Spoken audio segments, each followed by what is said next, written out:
Hello everyone, আসসালামু আলাইকুম। আমি প্রথমে যে কাজটা করব সেটা হচ্ছে একটা জুট কটনের মধ্যে কাজটা করব। আর যে সুতাগুলা দিয়ে কাজ করব সেগুলা হচ্ছে সুতি লাচি সুতা। আর যে জুট কটনটা কাপড়টা এটা মূলত একটু ভারী কাপড়। এই জুট দিয়ে সাধারণত bag, hand purse, table mat ইত্যাদি আরও অনেক কিছু বানানো হয়। এখন আমি যে কাজটা করব সেটা হচ্ছে গিয়ে ডেজি ফুল। ডেজি ফুলের পাপড়িটা করতে গেলে দেখতে হবে যে পাপড়ির মাঝামাঝি আমি কাজটা শুরু করেছি আর কি, যাতে হচ্ছে পাপড়িটা দুই সাইডই সমান হয়। এই জন্য আমি সুতাটা মাঝামাঝি থেকে উঠাইছি। এখানে আমি 2 তার সুতা নিয়েছি। 2 তার সুতা নিলে সেলাইটা একটু ফিনিশিং ভালো হয়, এই জন্য আমি 2 তার সুতা নিয়েছি। আপনারা চাইলে 3 তারও নিতে পারেন, তবে 3 তার নিলে সেলাইটা একটু মোটা হয়ে যায়, ফিনিশিংটা একটু কম ভালো হয়। আর যদি 2 তার সুতা নিই তাহলে ফিনিশিংটা খুব ভালো হয়।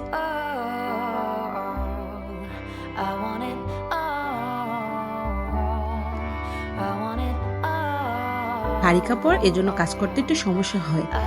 যারা নতুন কাজ শিখবেন তারা প্রথমত আপনারা সুতি বয়েল কাপড় নিতে পারেন, পাতলা কাপড় নিতে পারেন, তাহলে হচ্ছে কাজ করতে সুবিধা হয়।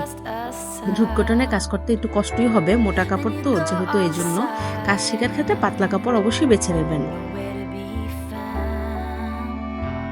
একটু ভালো করে লক্ষ্য করুন যে উপর থেকে নিচে এখানে কিন্তু এই পাপড়িটার মাঝে কোনো গিট হবে না, ভরাটে কোনো গিট হবে না।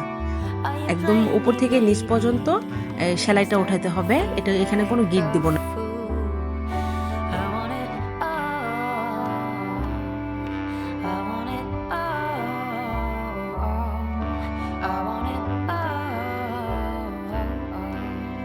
সেলাইয়ের মাঝে বলে নেই, আপনারা যারা আমার চ্যানেলে নতুন আছেন তারা প্লিজ আমার চ্যানেলটাকে লাইক এবং সাবস্ক্রাইব করে দিবেন, আর আমাকে সাপোর্ট দিয়ে এইভাবে পাশে থাকবেন। আর আপনাদের কি সেলাই দরকার, কোনটা শেখা দরকার, প্লিজ আমাকে জানাবেন কমেন্ট বক্সে, তাহলে আমি এটা পরবর্তী ভিডিওতে দিয়ে আপনাদের সাহায্য করব।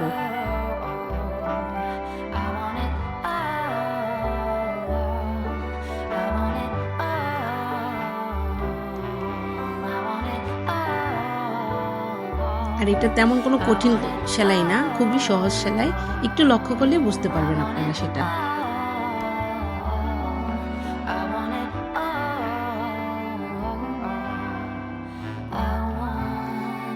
এখন আমরা যে সেলাইটা দিব, ডেজি ফুলের মাঝে যে সেলাইটা দিচ্ছি সেটা হচ্ছে একটা অরেঞ্জ কালারের একটা সুতা দিয়ে সেই কালারটা আমরা সেই সেলাইটা দিচ্ছি।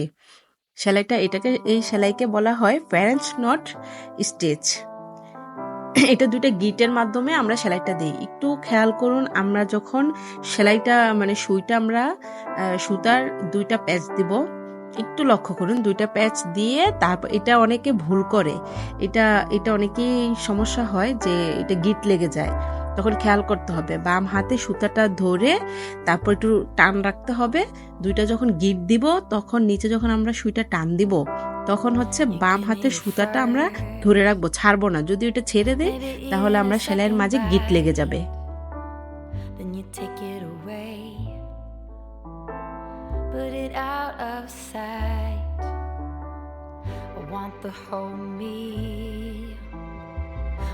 একদম কাছে এনে দেখাচ্ছি যে দেখেন কেমন গিট গিট হয়ে আছে, এটা বুঝতে হবে। এটা অনেকে তিনটা গিটও দেওয়া যায়, চাইলে 3টা গিট দিলে তাহলে হচ্ছে গিটটা মোটা হবে। আর যদি আপনি চান গিটটা একটু ছোট ছোট করে দিতে, তাহলে সেই ক্ষেত্রে হচ্ছে গিটটা 2 গিট দিয়ে তারপর গিটটা দিতে হবে। আর একটু মোটা করতে চাইলে 3 গিট দিতে পারেন। তাহলে 2 গিট হচ্ছে চিকন সেলাইয়ের জন্য 2 গিট, আর একটু মোটার জন্য হচ্ছে 3 গিট দিতে হবে। সেটা যার পছন্দ অনুযায়ী সে করে নেবেন। তবে ফিনিশিং এর ক্ষেত্রে 2 গিট দিলেই খুব সুন্দর হয়।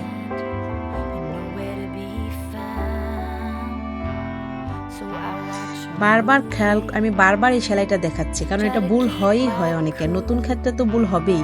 এই যে বাম হাতে যে সুতাটা আমি ধরে আছি সেটা টাইট করে ধরে তারপর সম্পূর্ণ সুতাটা নিচে নেওয়ার পরে ওটা ছাড়তে হবে। যদি প্রথমেই ছেড়ে দেন তাহলে প্রথমে গিট লেগে যাবে, আর গিট লাগলে সেলাই কাটতে হয়, যাতে এই গিট ছুটানো যায় না। সুতা কেটে তারপরে গিট কাটতে হয়, তাই এটা অবশ্যই খেয়াল করবেন। ফার্স্টে হাত ছেড়ে দিবেন না, ফার্স্টে হাত ধরে রাখতে হবে বাম হাতটা, তারপর ছাড়বেন। যাই হোক, ডেজি ফুলের কাজ কমপ্লিট। এখন আমি যে সেলাইটা দিব সেটা হচ্ছে গিয়ে ডালটার জন্য আমি ব্যাক স্টিচ দিতেছি। একটু খেয়াল করুন যে পিছন থেকে এই সেলাইটা নিই, ব্যাক স্টিচ বলে এটাকে।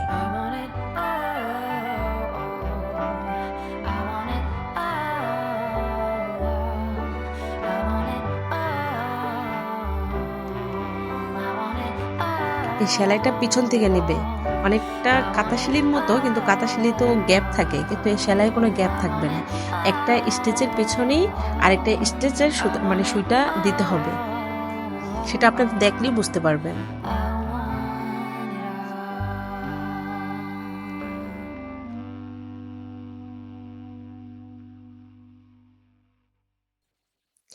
কাজ শেখার সুবিধার্থে, আপনাদের সুবিধার্থে আমি অল্প অল্প করে কাজ দিব, যাতে শিখতে সুবিধা হয়। অল্প কাজের মধ্যে কয়েকটা আইটেম থাকবে সেলাইয়ের। এখন আমি যে কাজটা করব, এটা ল্যাভেন্ডার কালারের একটা বান্ডেল সুতা দিয়ে কাজটা করব।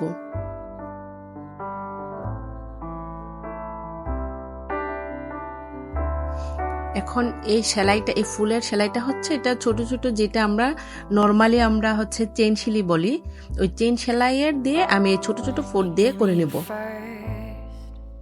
একবার এই পাশ থেকে করব আর একবার ওই পাশ থেকে করব। তবে এই চেইন সেলাইয়ের ছোট ছোট ফুট দেওয়ার সময় মোটেও সেলাইটা বেশি টানা যাবে না, যাতে মাঝখান দিয়ে হালকা একটু ফাঁকা থাকে, তাহলে সেলাইটা দেখতে খুব সুন্দর হয়। যদি বেশি টেনে ফেলি সুতাটাকে, তাহলে এই ফাঁকা জিনিসটা নষ্ট হয়ে যায় বা বেশি মিশে যায়, তখন সেলাইটা এত সুন্দর লাগে না। এই জন্য হালকা একটু ফাঁকা রেখে তারপর কাজটা করতে হবে, বেশি টান টান করা যাবে না, একটু লুজ লুজ করলে সেলাইটা সুন্দর হয়। এভাবেই আমরা পরপর পাপড়িগুলো করে নেব।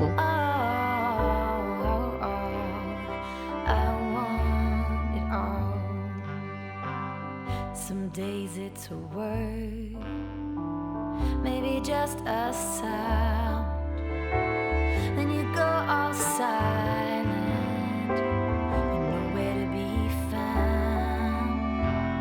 So I watch a movie, try to keep my cool. Are you playing me, baby? I'm starting to feel like a fool. I want it all. I want it all. I want it all. এভাবেই step by step আমরা প্রতিটি পাপড়ি করে নেব। জুটটা শক্ত হওয়ার কারণে কষ্ট হচ্ছে কাজ করতে, তবে সবাই, আমি বারবার বলবো, সবাই ফার্স্টে কাজ শেখার ক্ষেত্রে পাতলা কাপড় নেবেন, তাহলে সহজ হবে।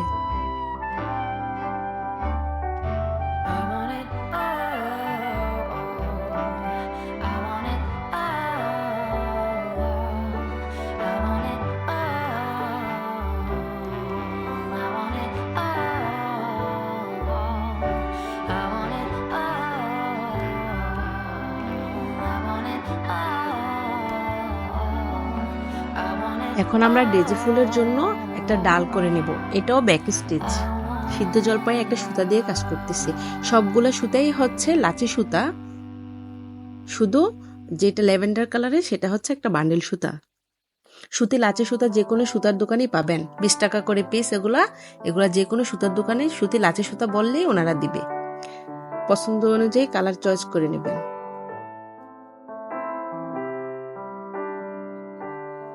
যাদের আমার কাজটা ভালো লাগে, প্লিজ লাইক এন্ড সাবস্ক্রাইব করে দিবেন, আর এইভাবেই আমাকে সাপোর্ট করবেন, যাতে আপনাদের প্রতিটা কাজ আমি বুঝিয়ে ভালো করে শেখাতে পারি। এখন আমি ডেজি ফুলের জন্য ছোট ছোট দুইটা পাতা এঁকে নিব। আমি নর্মালি এই কালো কাপড়ে এই কলম দিয়ে, এই ডুমকিওয়ালা কলম দিয়ে আমি কাজটা করি, আর্ট করি এটা এই কলম দিয়েই। এটা যে কোনো লাইব্রেরি দোকানে অ্যাভেলেবেল পাবেন। এই কলমগুলো যে কেউ দেখলেই চিনবেন, এগুলো অনেক কালারের থাকে, কাপড় অনুযায়ী আপনারা কালার পছন্দ করে নেবেন।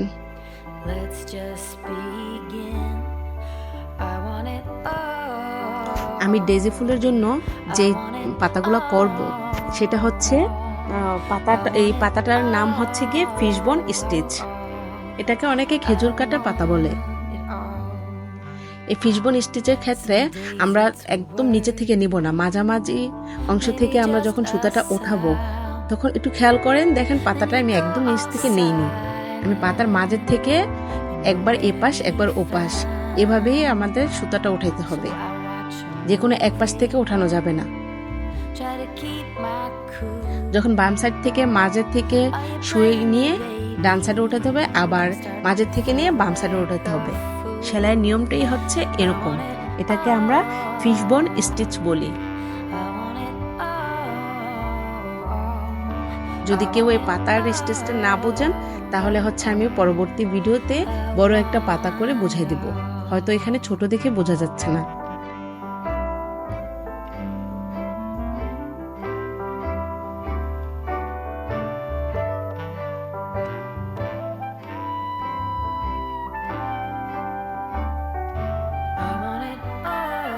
আমি প্রত্যেকটা কাজ 2 তার সুতা নিয়ে করেছি,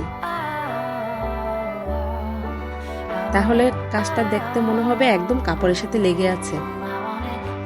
3 তার সুতা দিয়ে নিলে কাজটা ফুলে ফুলে থাকে। আজ এই পর্যন্তই, পরবর্তী ভিডিও পেতে আমার চ্যানেলটাকে সাবস্ক্রাইব করে রাখুন, আর কাজটা কেমন হয়েছে তা কমেন্ট বক্সে জানাতে ভুলবেন না। ধন্যবাদ।